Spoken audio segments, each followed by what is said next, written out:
Hare Krishna, Hare Krishna.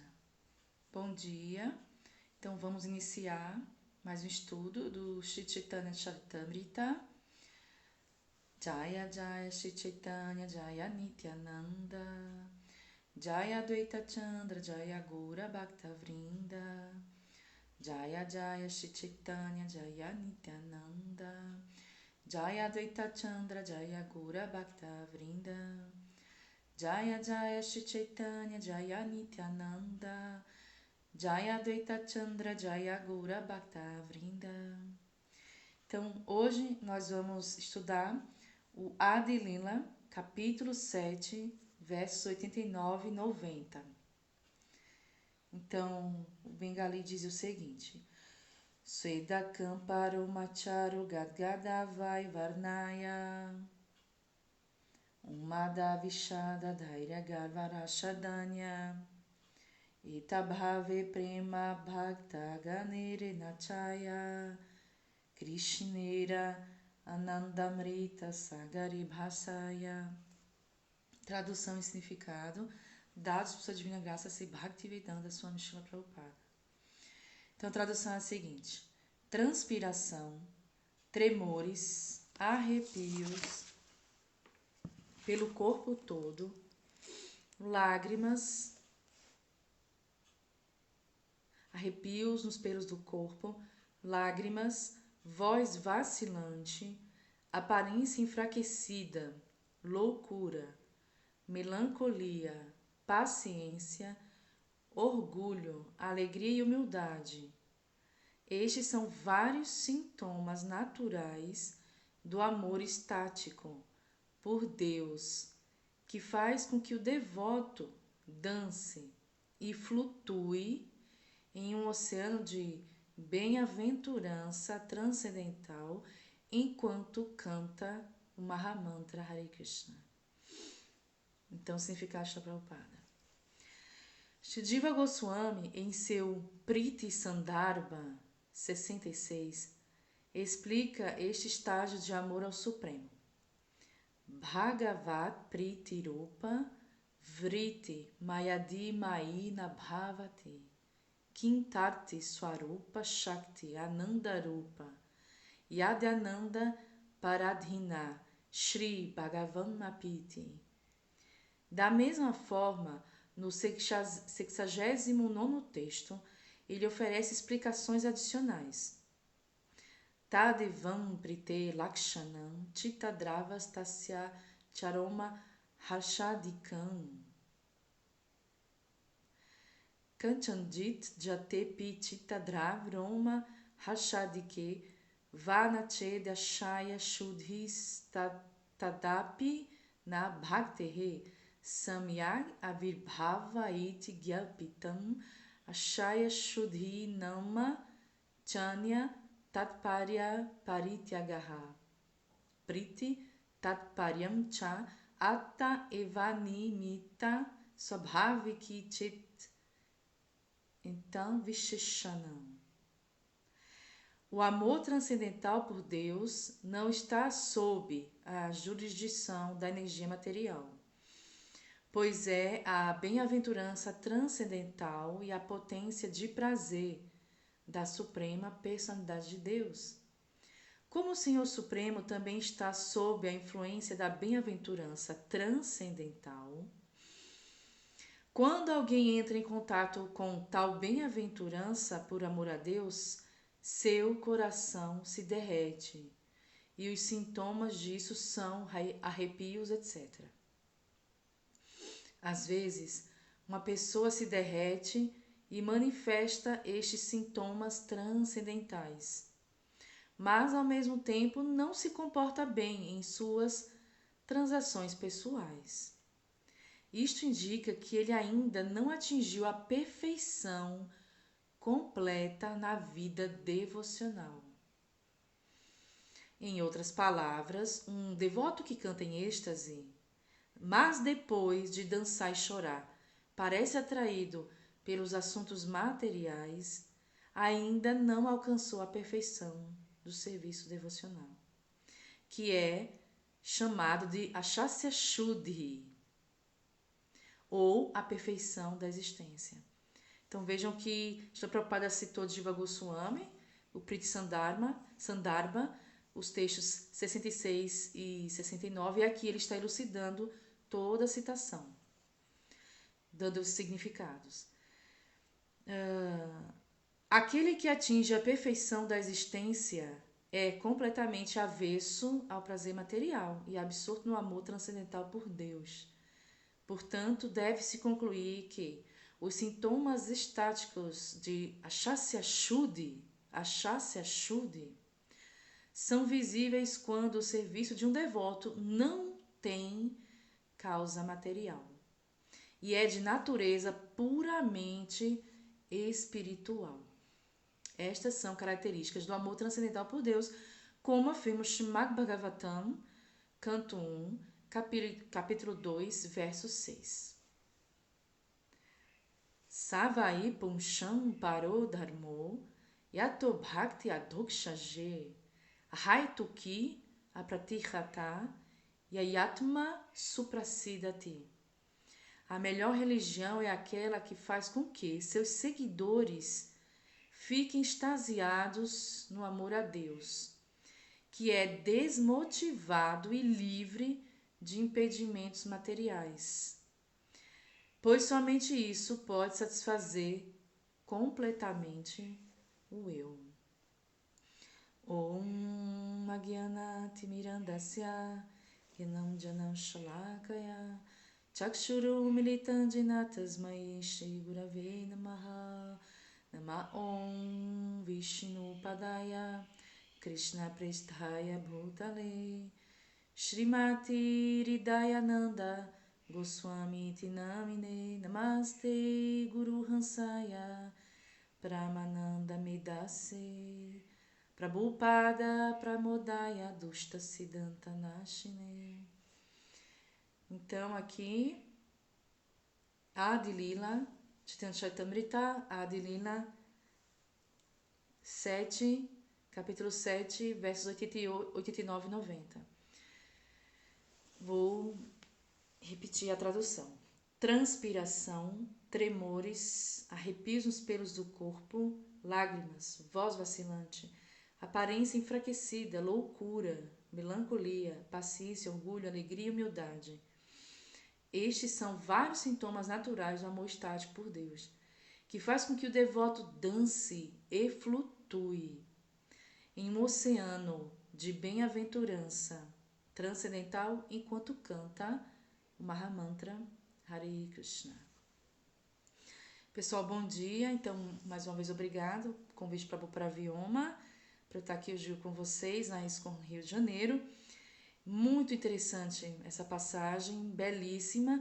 Inclusive, vocês devem lembrar, não é? É uma passagem em que o Sr. Chaitanya Mahaprabhu, ele estava a caminho de Varanasi para Vrindavan e ele foi ofendido por sannyasis impersonalistas, né? Eles disseram assim: você fica aí cantando, que, né?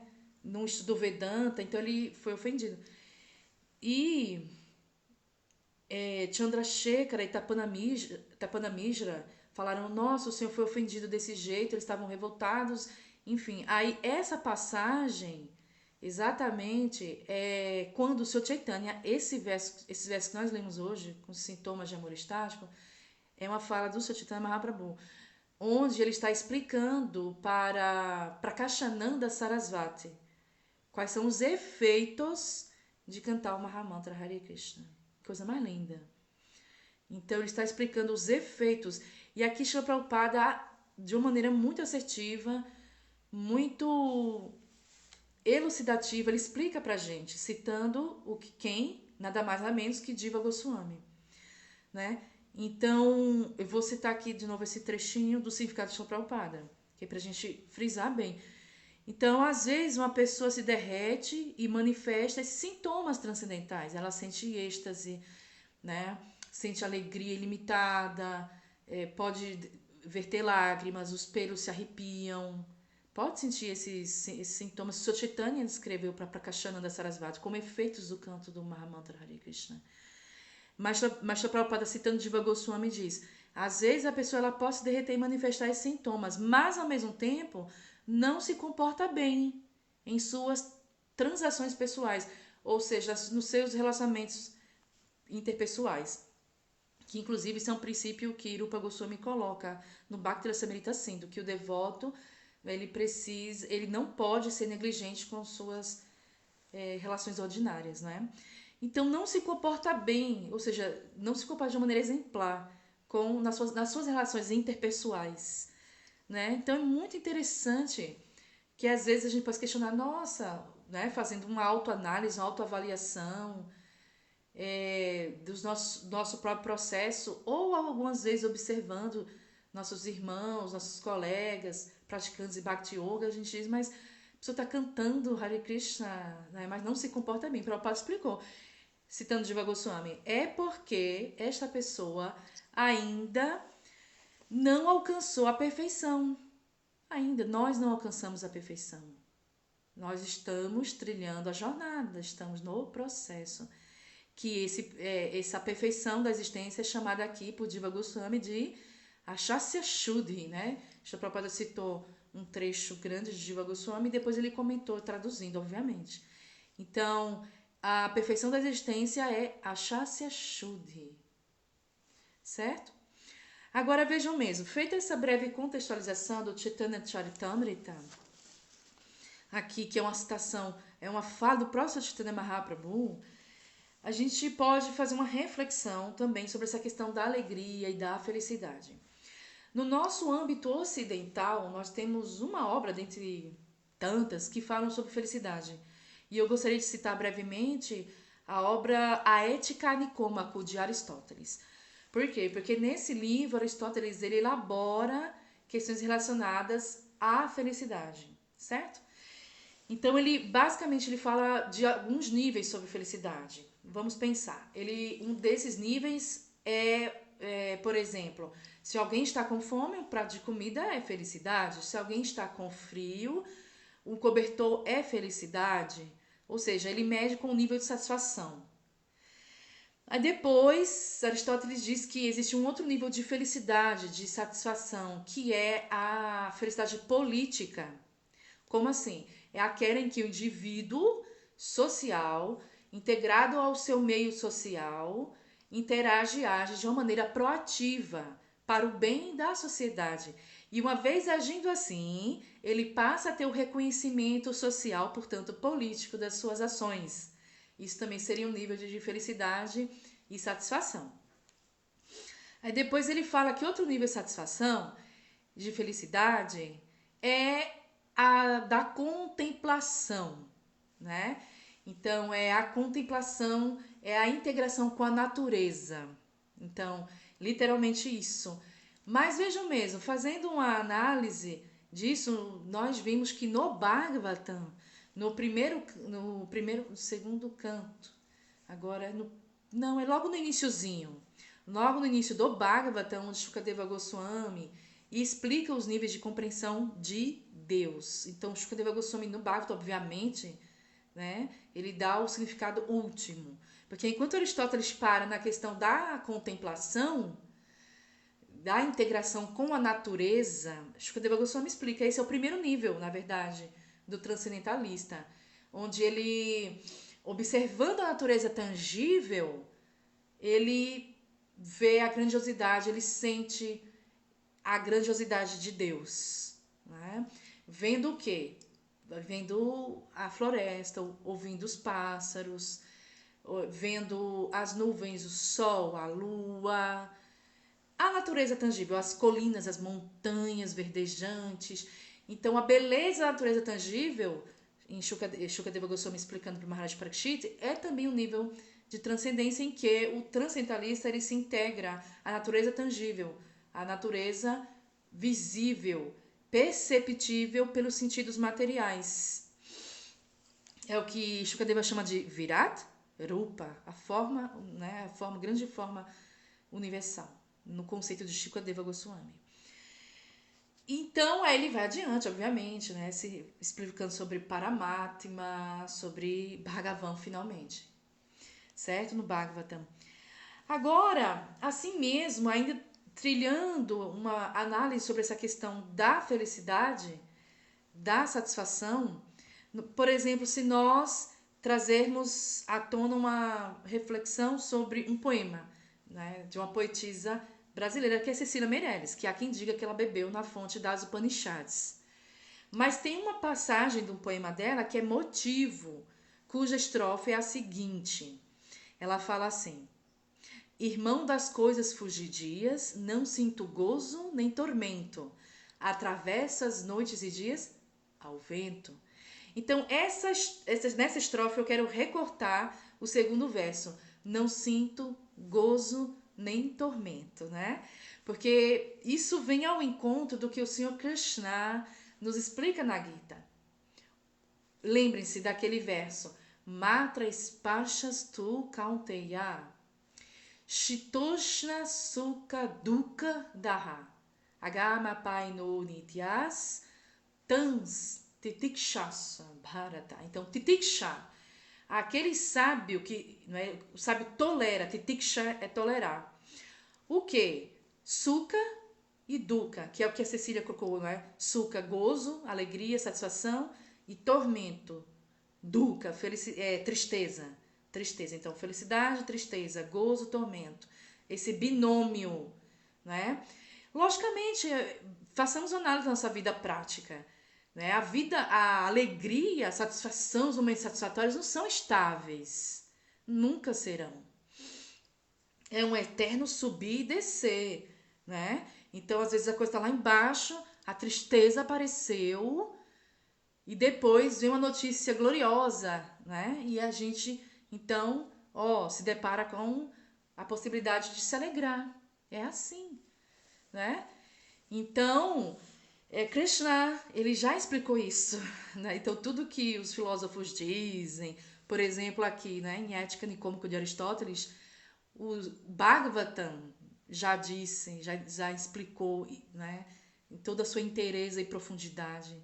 O Senhor Krishna na Gita já explicou em sua inteireza e profundidade. Então, o sábio Titiksha é aquele que tolera, que sabe lidar com as situações de gozo e tormento, de felicidade e tristeza, né? Ou satisfação e insatisfação. Ele tolera, né? Ele desenvolve a sabedoria justamente por quê? Porque ele sabe que isso é uma oscilação, essas situações são oscilação. Agora, onde a gente quer chegar é... Bom dia, Marcelo, bom dia, isso com Rio de Janeiro. Onde a gente quer chegar é que justamente essa palavra sukha, né? Aqui explicada pelo Senhor Krishna como essa felicidade que passa assim como inverno e verão, como frio e calor, né? Sukha. Onde mais o Senhor Krishna na Gita fala dessa palavrinha sukha? Vamos rastrear essa palavra. Vamos aqui, capítulo 5, verso 24. O Senhor Krishna fala: Yo anta sukho anta ramas. Então antasuka, né? Antaramas. Tatata Jyotirevaya Sayogi Brahma Nirvanam Nirvana Brahma Bhuto Dighachati. Então o Senhor Krishna fala, aquele cuja felicidade, Antasuka, é interior, que é ativo e se regozija dentro de si. Se regozija dentro de si. Brahma Nirvana. Interessante, não? E cuja meta é introspectiva. O Sr. Chaitanya nos deu exemplo vívido disso. Quando os sannyasis mayavadis em Varanasi o ofenderam, ele simplesmente sorriu. Não falou nada. Né? Você fiquei cantando Hare Krishna. Ele simplesmente sorriu e se afastou. Cuja meta é introspectiva. É de fato o místico perfeito. Ele se libera no Supremo e por fim alcança o Supremo. Então aqui também, não é? Então, ali em Matras Pashas Tukanteyashi Tojna Sukha Dukkha Da. Esse Sukha é na acepção da alegria e da satisfação passageira, transitória. Na concepção mesmo que Cecília colocou, não sinto gozo nem tormento, é gozo e tormento, é satisfação e tristeza, insatisfação e insatisfação. Certo? Agora, aqui no capítulo 5, 24 da Gita, o Sr. Krishna fala, né, Antasukha Antaramas. Então, essa felicidade é o prazer espiritual, transcendental. Essa sukha é a felicidade interior, é o regozijo interior, certo? Agora, relacionando essas questões, nós vamos observar outra obra, que é o Néctar da Devoção, de Rupa Goswami, certo? Vamos avançar nessa questão da reflexão e da análise. Então, no Néctar da Devoção, no prefácio de Srila Prabhupada, aqui, datado de 13 de abril de 1970, que ele escreveu em Los Angeles, Califórnia, Srila Prabhupada diz o seguinte: esta ocupação eterna na Bhakti Rasa pode ser entendida por um estudante sério ao estudar o Néctar da Devoção. A adoção da Bhakti Rasa, ou consciência de Krishna, vai imediatamente nos proporcionar uma vida auspiciosa, isenta de ansiedade. Olha só, isenta de ansiedade. E nos abençoará com a existência transcendental, reduzindo assim o valor da liberação. A própria Bhakti Rasa. Bom dia, pode vir, Sanjaya, seja bem-vindo. Mamãe está aqui na Rio de Janeiro, tá? A própria Bhakti Rasa é suficiente para produzir um sentimento de liberação, porque atrai a atenção de Krishna, o Senhor Supremo. E ainda mais, por renovarmos nossa relação com Krishna nas 5 raças primárias, podemos viver eternamente com conhecimento e bem-aventurança eternos. Então, trazendo a questão da felicidade. Lembre-se que nossos versos de hoje, Trident Charitamrita, é o Santo Chaitanya explicando os efeitos de cantar o mantra Hare Krishna, certo? Do êxtase, os efeitos do êxtase. E ainda no prefácio da Prabhupada, ao Néctar da Devoção, ele diz o seguinte: o Néctar da Devoção não é apresentado com o objetivo de condenar algum tipo de vida materialista, senão que é uma tentativa... Bom dia, José Carlos, tudo bem? Senão que é uma tentativa de dar informação aos religiosos, aos filósofos e às pessoas em geral de como amar Krishna. Olha que interessante.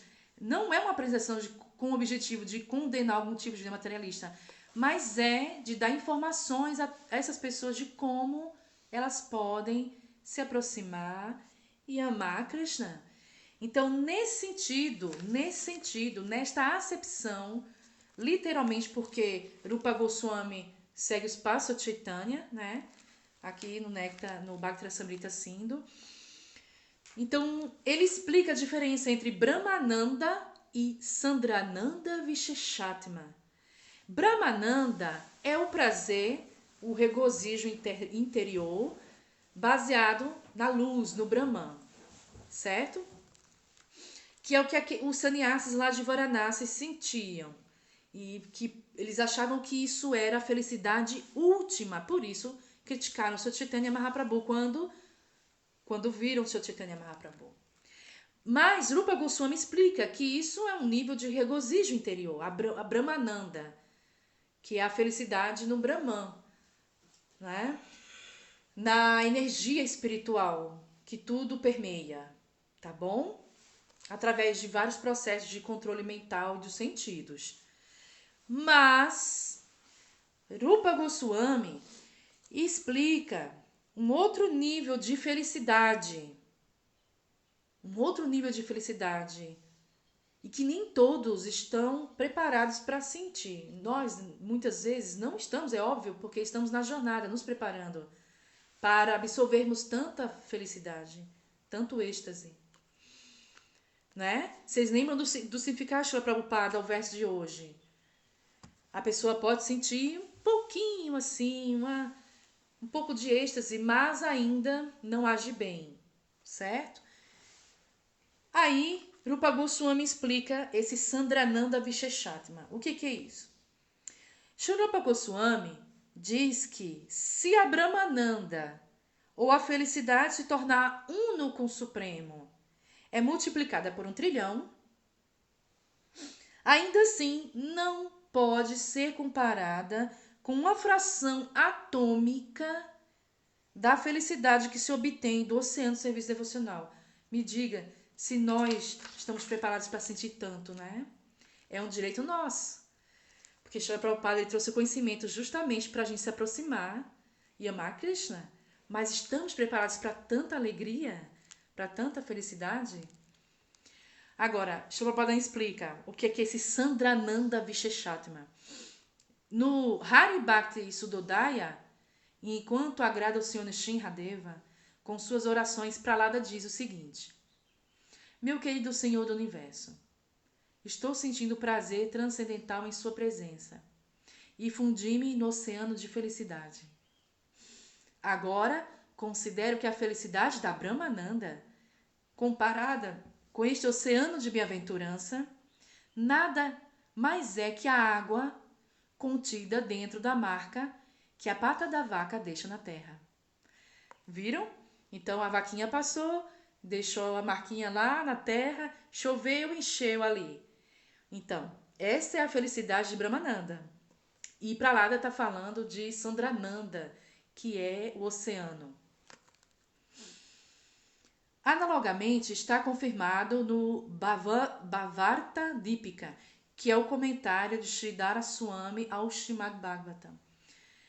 Meu querido Senhor, algumas das pessoas afortunadas que estão nadando no oceano de seu néctar da devoção e que estão saboreando o néctar da narração de seus passatempos, certamente conhecem êxtases que imediatamente minimizam o valor da felicidade que deriva da religiosidade. Ele está falando da satisfação transitória, né? Da religiosidade, desenvolvimento econômico, riquezas, satisfações efêmeras e transitórias. O gozo que Cecília Meirelles colocou aqui num poema motivo. Desenvolvimento econômico do deleite dos sentidos da liberação. Da liberação, né? Aquilo lá que Aristóteles colocou em A Ética Nicômaco. A felicidade da integração, da contemplação, da contemplação da natureza. Quão grande é a natureza. E linda e bela. Então, esse êxtase que o devoto sente, né, nesse oceano da narração dos passatempos de Sridhara Swami é incomparável, imensuravelmente maior.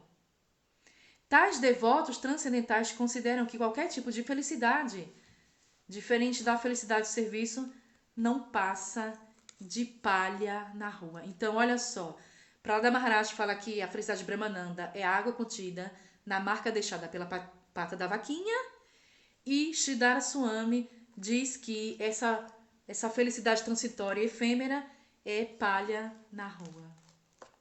Então, grandes devotos, grandes almas, usando aqui, não é, suas metáforas para explicar para a gente o que é que eles sentiram e que isso ficou registrado aqui nas escrituras. Então, não é, voltando aqui para a explicação do Sr. Chaitanya Mahaprabhu para Prakashananda Sarasvati. O que é que se sente quando se canta o Mahamantra Hare Krishna puramente? Certo? Puramente é no estado Achasya Shuddhi, que Diva Goswami explicou, para o padre traduziu, né? Explicou pra gente. O que é que se sente? Vamos lá? Transpiração, tremores, arrepios nos pelos do corpo, lágrimas, voz vacilante, embargando, aparência enfraquecida, loucura, melancolia, paciência, orgulho, alegria e humildade. Isso o seu Chaitanya falando o que ele sente. Olha só, legando à posteridade a própria experiência dele, sendo ele uma própria encarnação, um avatar. O que ele sentia, a experiência dele, né? Quando ele estava então imerso sempre imerso, né? Nesse êxtase todo. Ele sendo o avatar e sendo também Srimati Radharani né? E sendo Krishna para experimentar o êxtase de Srimati Radharani. É o que se sente, é o que ele sentia, ele fala isso pra gente. Que coisa mais profunda. Então, estamos preparados? É o nosso direito, mas que nos preparemos gradualmente, para que possamos um dia, quiçá, quem sabe, sentir uma gota desse oceano. Tá bom? Então é isso que eu brevemente gostaria de abordar. Se alguém que está aqui hoje conosco queira fazer algum comentário, alguma pergunta, eu fico à disposição.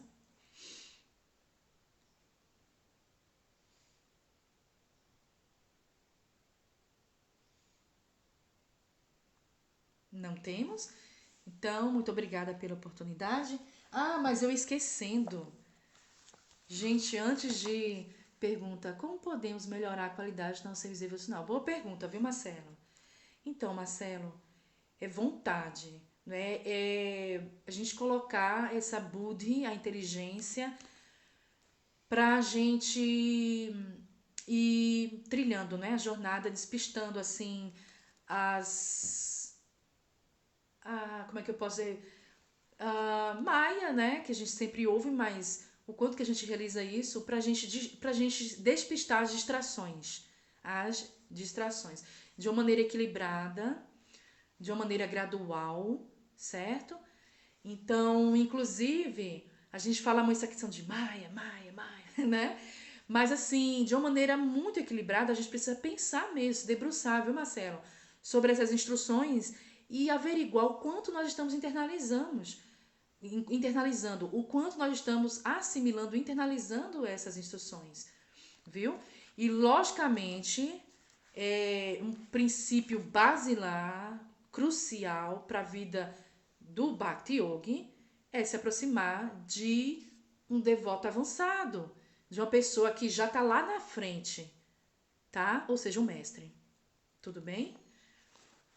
Então, é muito importante se a gente quer sentir realmente isso, se isso faz sentido pra gente, se a gente quer isso, né? Quer sentir, como o próprio explicou, se livrar da ansiedade, por exemplo, né? A gente leu agora do Neck Devoção. Se a gente quer viver feliz, imerso nessa felicidade, então a gente precisa trilhar o caminho, o mesmo caminho que os devotos que estão lá na frente estão trilhando e trilharam. Tá bom? Irupa Goswami coloca isso também na devoção. Né? Que é seguir o caminho já trilhado por devotos anteriores. Ele coloca isso aqui também no Néctar Devoção.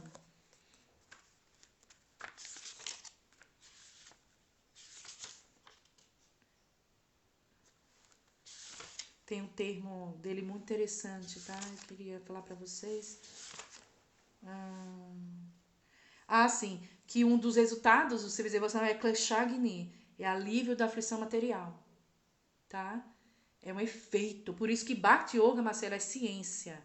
Ou seja, nós mensuramos, né? O processo científico ele é mensurável. Ou seja, a gente sabe que há um problema e nós usamos possibilidades de corrigir esse problema, de atenuar esse problema. Ferramentas para que o problema seja atenuado, seja corrigido. Por exemplo, uma doença. Os cientistas inventam a vacina, entende? Então, Bhakti é ciência, porque nós temos um problema que é a aflição material, que é o sofrimento, a ansiedade. E existem as ferramentas que são utilizadas para que isso seja atenuado. Então, o quanto que isso está sendo mitigado, amenizado, certo? E por isso que é ciência, por isso que é mensurável. O quanto onde eu estava e onde eu estou e onde eu quero chegar. Então é Kleshagni, né? É alivia do sofrimento material, a Bhakti Yoga. E aí, para concluir, se alguém tiver mais uma pergunta, eu fico à disposição. Eu vou recitar esse poema para vocês, meu livro A Estética do Amor. Ele fala assim, ó: diferenças. As 1000 agruras por que passei são como a água em uma rasa cavidade na terra, diante do oceano de tua benevolência. E todo o brilhantismo de alguém é como uma gota de orvalho diante do imenso verde de tua sapiência. Eu falo, respiro, ando, graças a teu poder. Eu sinto, penso, passo a cada alvorecer. Mas tu continuas eterno, sábio e belo, desde tempos imemoriais. Eu sou a partícula, o diminuto areia. Tu és fonte de ti mesmo e de todos os ancestrais.